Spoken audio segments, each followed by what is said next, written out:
सिद्धार्थ और यशोधरा के विवाह का यह वृत्तांत यहाँ प्रस्तुत है। सिद्धार्थ और यशोधरा का विवाह। सुपबुद्ध कोलीय गणतंत्र का राजा था। अनेक नाम धारिणी कोलीय राजपुत्री अनिंद्य सुंदरी थी, सर्वगुण संपन्न थी, माँ बाप को बहुत प्यारी थी। पुरानी परंपरा के अनुसार उसके लिए शाक्य कुल का ही कोई योग्य युवक ढूंढना था। उन्हें अपनी प्यारी पुत्री के लिए शाक्य राजा शुद्धोदन का पुत्र सिद्धार्थ ही उपयुक्त वर दिखा। सिद्धार्थ का व्यक्तित्व अत्यंत सुंदर और आकर्षक था। वो यशोधरा का समवयस्क भी था। दोनों 16 वर्ष के थे। दोनों का जन्म एक ही दिन हुआ था, मानो दोनों एक दूसरे के लिए ही जन्मे थे। बहुत उपयुक्त जोड़ी थी। परंतु सुपबुद्ध को यह चिंता सता रही थी कि सिद्धार्थ सुंदर है, सुरूप है, तथापि सुस्त है। उसमें राजकुमारों के से तेज का सर्वथा अभाव है। जब देखो तब चिंता मग्न रहता है। चेहरे पर उदासीनता छाई रहती है।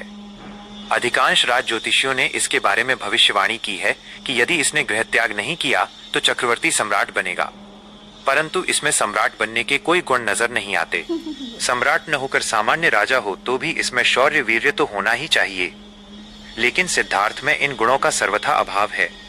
चक्रवर्ती सम्राट बनना तो दूर, ये तो अपने पिता महाराजा शुद्धोदन का यशस्वी उत्तराधिकारी बनने की भी योग्यता नहीं रखता। मैं अपनी लाडली पुत्री इसके हवाले कैसे कर दूं? महाराज शुद्धोदन तक सुपबुद्ध के विचार पहुंचे तो वे भी चिंतित हुए। उन्होंने अपनी चिंता राजकुमार सिद्धार्थ से व्यक्त की। राजकुमार ने पिता को निश्चित होने को कहा और आश्वासन दिया कि वो चंद दिनों में ही शस्त्र संचालन में योग्यता हासिल कर लेगा। उसने ऐसा कर भी लिया। उसकी योग्यता का प्रदर्शन किया गया। सुपबुद्ध सहित सभी दर्शक उसकी युद्ध कुशलता देखकर दंग रह गए।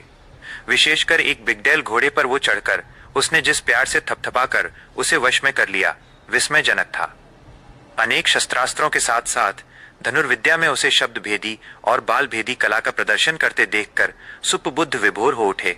उन्होंने निर्णय कर लिया कि यशोधरा का वैवाहिक गठबंधन सिद्धार्थ से ही करेंगे। यशोधरा तो पहले से ही इस संबंध के लिए सहमत थी। अतः बड़ी धूमधाम और हर्षोल्लास के साथ दोनों का विवाह संपन्न हुआ। पुस्तक राहुल माता यशोधरा विपश्यना विशोधन विन्यास।